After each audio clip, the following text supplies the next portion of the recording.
नमस्कार, मैं doctor Dheeraj Kumar, DM gastro, MRCP gastro, director Incure clinic. आज हमारे क्लिनिक में जो हमारे मेहमान हैं, अभी हमारे पेशेंट भी हैं, तो इनकी जर्नी बहुत सीखने लायक है और ये बताएंगे हमें कि इनको क्या प्रॉब्लम था और जो लक्षण ये मेरे पास लेके आए थे, किस कारण से आए थे, फिर मैंने क्या बीमारी पकड़ा, फिर इलाज हुआ और 1 साल के बाद ये आ रहे हैं। एक्चुअली 1 साल पहले मैंने इनका इलाज किया था, अभी दवाइयाँ चल रही थी। गया मैंने जाना शुरू किया था, अभी मैं नहीं जा रहा हूँ, तो उस समय गया में हमसे मिले पहली बार। अपना नाम बताइएगा। मेरा नाम आकाश कौर हुआ। मैं रैम लंग शुभकामना हॉस्पिटल में। गया में इनसे मेरी मुलाकात हुई तो पहली बार अब जो लक्षण लेके आए, तो क्या क्या दिक्कत लेके आए थे आप? मुझे तो पता था कि बवासीर। बवासीर, ये आते के साथ बोले कि सर मुझे इनकी माँ भी थी, बवासीर है सर इनको। और हमको पता चला है कि अब डॉक्टर हैं, ये सब देखते हैं। बवासीर का ऑपरेशन भी हुआ था ना आपका? जी हाँ, बवासीर का ऑपरेशन हुआ था, फिर भी ठीक नहीं हुआ। 2-3 साल परेशान भी रहे। तो 3 साल से इनको खून आ रहा था, खून आ रहा था, पैखाने में खून आ रहा था और पैखाना भी बार बार जाते थे, खून आता था।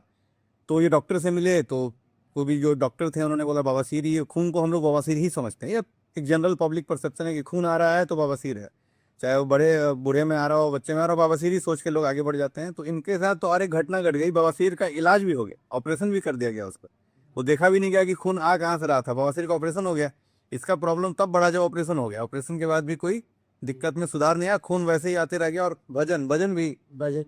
ये आज आया, मैं सही में पहचान नहीं पा रहा हूँ उस दिन। और दुबला पतला बहुत ही कमज़ोर था वो, ये लड़का, खून की भी कमी थी शरीर में। तो मैंने बोला कि देखो तुमको बवासीर नहीं है, मैं एक जांच करूंगा। उस जांच को हम लोग कोलोनोस्कोपी बोलते हैं, जो पैखाने के रास्ते में हम लोग कैमरा डाल के देखते हैं कि कहाँ से खून आ रहा है और क्यों आ रहा है। तो जो इसका लक्षण था, मैं लक्षण के बारे में बताता हूँ। बवासीर और इसके बीमारी को हम लोग लक्षण से ही पकड़ सकते हैं, आम आदमी के लिए बड़ा इंपॉर्टेंट है। कैसे क्या करना है कि अगर बवासीर है तो उसमें क्या होता है, पैखाने में खून मिल के नहीं आता है, अलग से वो बूंद बूंद करके वो खून की तरह चूता है और कब्जियत रहता है, जोड़ लगाने पे खून आता है, बुढ़ापे में ज़्यादा होता है और हमेशा कब्ज के साथ रहता है। इनकी जो बीमारी थी इसमें कब्ज नहीं था। अब इनकी बीमारी के बारे में बात करूंगा।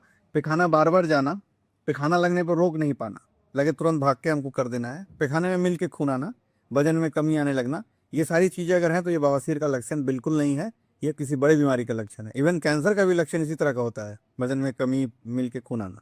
तो मैंने जब इनका कोलोनोस्कोपी किया तो उसमें मुझे कैरेक्टरिस्टिक फीचर जो होता है अल्सरेटिव कोलाइटिस का, जिसको हम लोग आईबीडी बोलते हैं, इन्फ्लामेटरी बाउल डिजीज, एक तरह का बीमारी है जिसमें आपके शरीर का इम्यूनिटी ही आपकी बड़ी आदत को खत्म करने लगता है और उसमें सूजन और उसमें घाव होने लगता है। तो वो सारी चीज़ें मुझे कोलोनोस्कोपी के दौरान मिली। मैंने बायोप्सी लिया, कुछ सैंपल मैंने भेजा जांच के लिए। उस जांच में ये कंफर्म हो गया कि अल्सरेटिव कोलाइटिस है। उनकी दवाइयाँ शुरू हुई और ये बहुत मतलब चमत्कार की तरह इनको ये दवाई काम किया। ये खून आना बंद हो गया, पैखाना जो बार बार जाते थे वो एक बार हो गया, वजन बढ़ने लगा, धीरे धीरे शरीर भी इनका मजबूत हुआ और ये आज बैठे हैं। कैसा रहा आपका इलाज जो हुआ? अभी तो पहले से बहुत ज़्यादा बेहतर। खून बिल्कुल नहीं आ रहा है और अभी आज फॉलोअप कोलोनोस्कोपी भी किया है, उसमें मैंने देखा जो पहले जो घाव सब थे वो भर चुके हैं।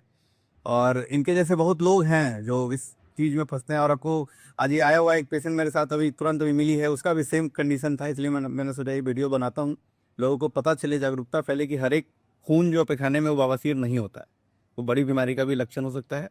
इसीलिए उसका पहले जांच करवाएं किसी भी डॉक्टर से कि क्यों आ रहा है। और हमेशा एक टेंडेंसी होना चाहिए कि इंसान के पास फिर पूछने की टेंडेंसी कि हमको क्यों बीमारी हो रहा है और उसमें क्या कारण, उसका इलाज क्या है। ये चीज़ आपका हक है, अधिकार है और हमारा बताना कर्तव्य है।